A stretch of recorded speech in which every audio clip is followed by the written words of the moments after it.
Party తీసుకున్న నిర్ణయం వల్ల ఈ రోజు 100 కోట్ల రైతులకు ఉచిత కరెంట్ అందుతుంది. ఆ పథకాన్ని తీసుకొచ్చింది కాంగ్రెస్ పార్టీ కాదా? ఒకసారి ఆలోచన చేయండి మిత్రులారా. ఉచిత కరెంటే కావచ్చు, కనీస మద్దతు ధరే కావచ్చు, 500 రూపాయల బోనసే కాదు, అప్పుల్లో మునిగిపోయి ఆత్మహత్యలకు పాల్పడుతున్న రైతుల కోసం రైతు రుణమాఫీ చేయాలన్న ఆలోచనతోని ఆనాడు డాక్టర్ మన్మోహన్ సింగ్ గారు ఒక్క కలం పోటుతో 72,000 కోట్ల రూపాయల రైతు రుణమాఫీ చేసి దేశం మొత్తం మీద రైతులను రుణ విముక్తులు చేసిన చరిత్ర ఆనాటిదైతే, ఈనాటి ప్రజాపాలనలో ప్రతి రైతుకు 2 లక్షల రూపాయల వరకు రుణమాఫీ చేస్తామని ఆనాడు నేను సమ్మక్క సారలమ్మ సాక్షిగా ములుగు నియోజకవర్గం నుంచి పాదయాత్ర మొదలు పెడితే మా మిత్రుడు ఉప ముఖ్యమంత్రి వర్యులు బట్టి విక్రమార్క గారు బోధు శాసనసభ నియోజకవర్గం ఆదిలాబాదులో నుంచి ఖమ్మం వరకు పాదయాత్ర చేసినప్పుడు 2 లక్షల రూపాయల రుణమాఫీ చేస్తామని మాటిచ్చి నేను మా మిత్రుడు బట్టి విక్రమార్క గారు తెలంగాణ రైతాంగానికి మాట ఇస్తే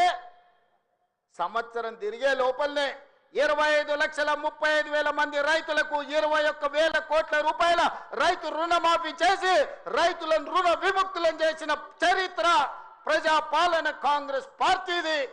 ఈ రోజు దేశానికే మనం ఆదర్శంగా నిలబడ్డాం మిత్రులారా. ఇవాళ ఆనాడు చెప్పిన మాటలు కాదు, చెప్పినవే అదే విధంగా ఈనాడు రైతు భరోసా పథకం 9 రోజుల్లో 9,000 కోట్ల రూపాయలు పోయినసారి రైతు ఖాతాలో వేసి తుమ్మల నాగేశ్వరరావు గారి అధ్యక్షతన రైతులకు రైతు భరోసా వేసినాం. ఈనాడు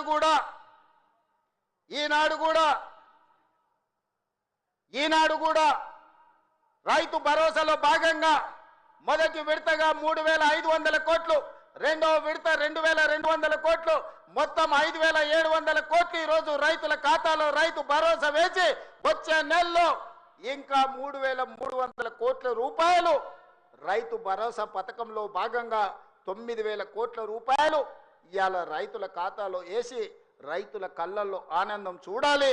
వ్యవసాయం దండగ కాదు, వ్యవసాయం పండుగ చేయాలని ఒక గొప్ప సంకల్పంతో ఈనాడు ఇక్కడ మనం ఈ కార్యక్రమం తీసుకున్నాం మిత్రులారా.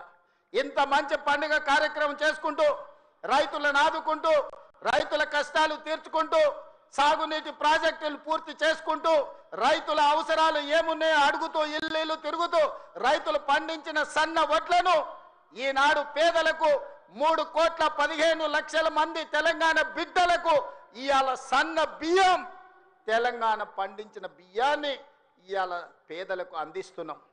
ఎక్కడైనా ఏ రాష్ట్రంలో అయినా ఈ భారతదేశంలో స్వతంత్రం వచ్చి 75 సంవత్సరాలలో నేను ఇవాళ సూటిగా సవాలు విసురుతున్నా. గొప్పలు చెప్పుకునేటోళ్ళు, జబ్బలు చర్చుకునేటోళ్ళు, తొడలు కొట్టుకునేటోళ్లకు సూటిగా నేను సవాలు విసురుతున్నా. ఎన్నడైనా కలలో కూడా మీరు పేదవాళ్ళకు సన్న బియ్యం ఇవ్వాలి.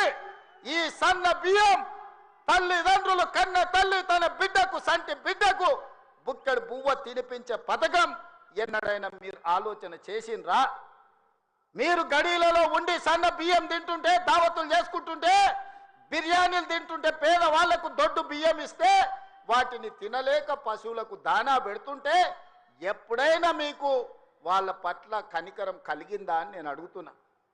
ఇవాళ నేను అడుగుతున్న మిత్రుల ఈ వేదిక మీద నుంచి ఒక ఆయన అంటున్నాడు, ఇంతకాలం శ్రీధర్ బాబు గారు, అట్లూరు లక్ష్మణ్ గారు అనేవాళ్ళు ఆయన పెద్ద మనిషి అని. ఇక ఆయన పెద్ద ఆయనను కాదో నాకైతే తెలియదు, కానీ ఆయన అంటున్నది ఏందయ్యా అంటే ప్రజాపాలన పోవాలి, పాపాల భైరవుడు రావాలంట. నేను అడుగుతున్న మా మిత్రులను, ప్రజాపాలన ఎందుకు పోవాలి? ఫామ్ హౌస్ల పండుకున్న పాపాల భైరవుడు ఎందుకు అధికారంలోకి రావాలి అని నేను అడుగుతున్న ఈ వేదిక మీద నుంచి. ప్రజాపాలన ఆ పెద్ద ఆయననో వాళ్ళ తాతనో వాళ్ళ ముత్తాతలో తెస్తే రాలేదు.